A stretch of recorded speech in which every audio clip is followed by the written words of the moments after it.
The town liked to say it believed in lessons, and it said it often enough that the words began to feel solid, like a structure you could lean against.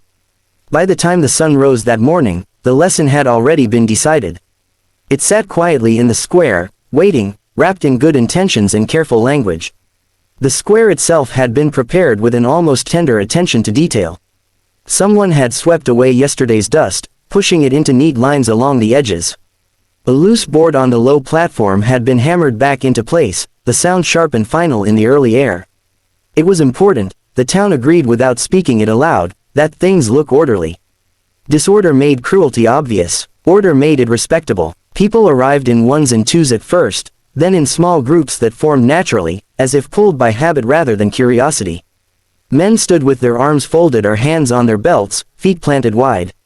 Women clasped their hands in front of them, fingers working nervously at knuckles and rings.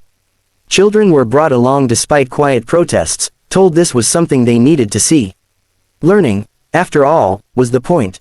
The bell rang once, not loud, not urgent, just enough to signal that it was time.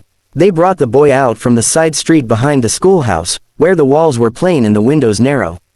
He walked between two adults who did not hold him, though their presence pressed close enough that he felt guided all the same. He was young, still carrying that unfinished look of someone who had not yet decided who he was allowed to be. His shoulders sloped forward, as if the world were already teaching him to make himself smaller. His shirt hung loose on him, sleeves rolled up too many times, the fabric faded from many washings. His boots were scuffed and dusted white from the road. Someone, his mother, perhaps, or a woman who thought it was kinder, had cleaned his face and smoothed his hair. It was important that he look presentable. The town liked its lessons tidy. He looked around as they led him into the open space, confusion knitting his brow before fear had fully caught up. He searched faces instinctively, not knowing yet that instinct would fail him here. He looked for familiarity, for softness. He found recognition instead, and something colder behind it. The teacher stood a little apart from the others, spine straight, hands folded at her waist. She had taught him his letters. She had corrected his sums. She had once smiled at him when he got an answer right after trying 3 times. Now her expression was composed, professional, as if this were simply another part of her duties. "This is for his own good," she said, her voice carrying easily across the square. It did not waver. "So he learns." The word slipped into the air and settled there, heavy and comforting at the same time. Learn. It gave shape to what followed. It made it reasonable. The boy opened his mouth, then closed it again. He had a question, but he could not find the right place to put it. His hands were taken then, guided behind him and tied, not tight enough to cut off circulation, not loose enough to let him move freely. Care was taken. This was not meant to look cruel. A man stepped forward, chosen not for strength but for steadiness. He was known for keeping his temper, for doing what was asked without embellishment. He held the strap as one might hold a tool, checking it, adjusting his grip. He did not meet the boy's eyes. The first blow landed with a sound that seemed too loud in the morning air. The boy sucked in a breath, startled more than hurt, a sharp sound tearing out of him before he could stop it. His eyes flew wide, and for a brief, terrible moment, he looked genuinely puzzled. He turned his head slightly, as if expecting someone to explain what had just happened, to tell him this was a mistake. No one spoke. The second blow erased the possibility of misunderstanding. Pain bloomed hot and fast, and the boy cried out despite himself. The sound echoed off the buildings and slipped into the spaces between people, searching for somewhere to land. A woman flinched and pressed her lips together, telling herself it was good she felt that flinch. It meant she was still kind. A man nodded slowly, convincing himself that discipline was never pleasant, but always necessary. "This is how you learn," someone said, not angrily, not even loudly. It was said the way one might explain a rule of grammar or the reason the seasons change. The boy's breaths came faster now, shallow and uneven. Tears blurred his vision, and he squeezed his eyes shut, trying to disappear into the dark behind his lids. Each blow followed the last with an awful predictability. He began to count without meaning to, numbers tumbling over each other as his body tried to find rhythm where none should exist. Children watched, some with round eyes, some peeking through fingers. One boy shifted from foot to foot, excitement and discomfort tangling in his chest. A girl stared hard at the ground, memorizing the cracks in the dirt as if they might offer answers later. By the time it ended, the boy's confusion had burned away, leaving something quieter and heavier in its place. His shoulders sagged, his breathing slowed into careful control. He did not cry anymore. Crying required hope that someone might respond to it. When his hands were untied, they tingled painfully as blood rushed back. He swayed, catching himself before he fell. That, too, mattered. Someone murmured approval. He was standing. He was learning. No one asked him how he felt. No one needed to. The lesson had been delivered. He turned and walked away on his own, steps uneven but determined. The crowd watched him go, satisfaction settling over them like a shared breath released. This was how order was maintained. This was how boys became better. The bell rang again, sharp and dismissive. People broke apart easily, conversations resuming with forced normalcy. Someone commented on the weather. Someone else mentioned the price of grain. The square emptied, leaving behind nothing but scuffed dirt and the faint impression of something that had happened there and would not easily be swept away.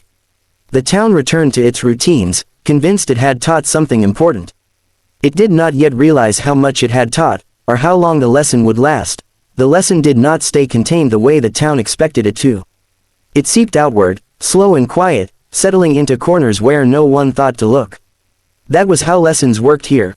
Once spoken aloud, once acted upon, they became part of the air, breathed in without question. The boy felt it first, inside himself. In the days that followed, he moved differently. He learned how to keep his eyes lowered just enough to avoid attention without looking guilty. He learned how to measure the tone of a voice before responding, how to hear the threat hidden inside words like care, guidance, discipline. His body remembered the square even when his mind tried not to. A raised hand made his shoulders tense. A sudden sound tightened his chest. He did not speak of it, because nothing in the town's language suggested that speaking would help. People noticed the change and approved of it. He's quieter now, they said, nodding as if quiet were a virtue that could only be earned through pain. More respectful. They used the word respectful the way one might use fixed. Something broken had been corrected. The teacher watched him closely. When he answered questions, she praised his restraint. When he hesitated, she reminded him gently that hesitation wasted time. She never mentioned the square. She didn't have to. It stood between them like an unspoken rule. But the lesson did not belong to him alone. Children began to echo it in their own small ways. In the yard behind the schoolhouse, a shove was followed by a shrug and the words, "I'm teaching you." A game turned sharp, then cruel, and ended with laughter that sounded too much like relief.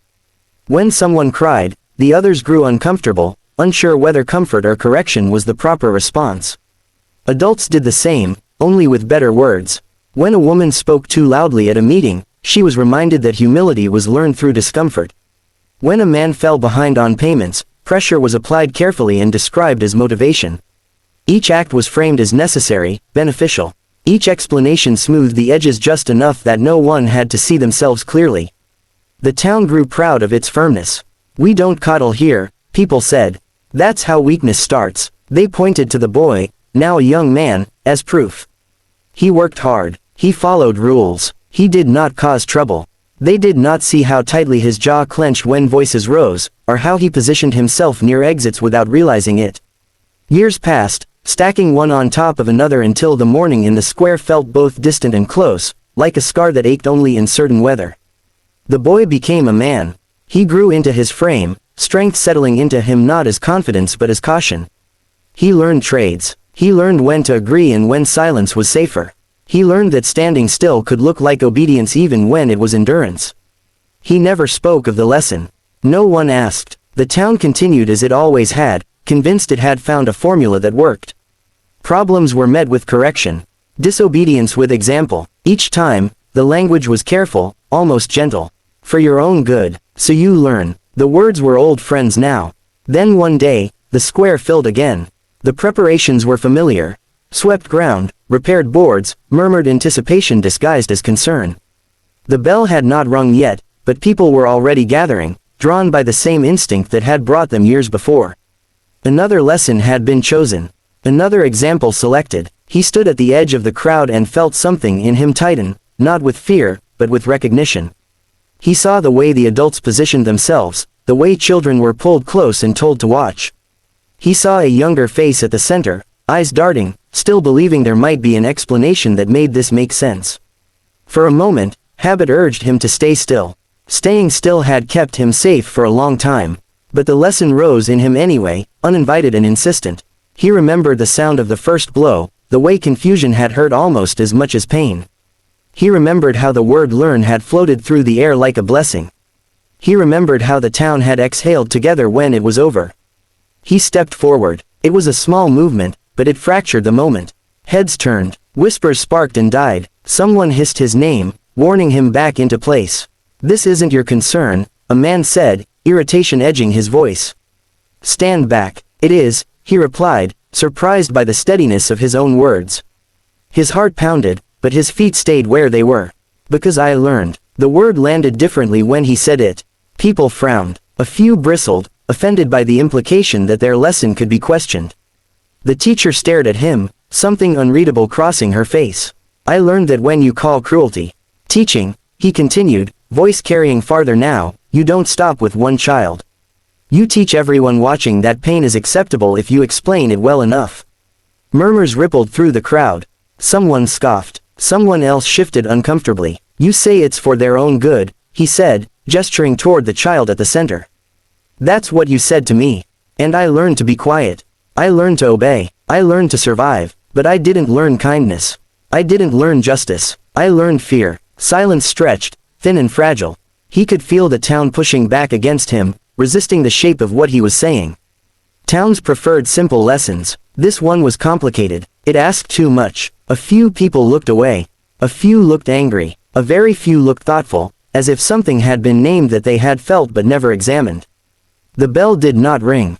The man chosen to deliver the lesson hesitated, strap still in his hands. He glanced toward the others, waiting for direction that did not come. Nothing changed all at once. No one applauded. No one apologized. Towns rarely transform in a single moment. But the square remained just a square. The ropes stayed coiled. The child was led away, not with relief, but with confusion and something like hope, fragile and untested. The crowd broke apart slowly, uncertain what to do with the absence of a lesson they had expected. Conversations resumed, but softer now, less sure of themselves. He stood there a moment longer, breathing through the ache in his chest, knowing this was not an ending. It was barely a beginning. The town would decide, as it always did, what it wanted to believe. But the lesson had finally been interrupted. And once interrupted, it could never again pretend to be invisible.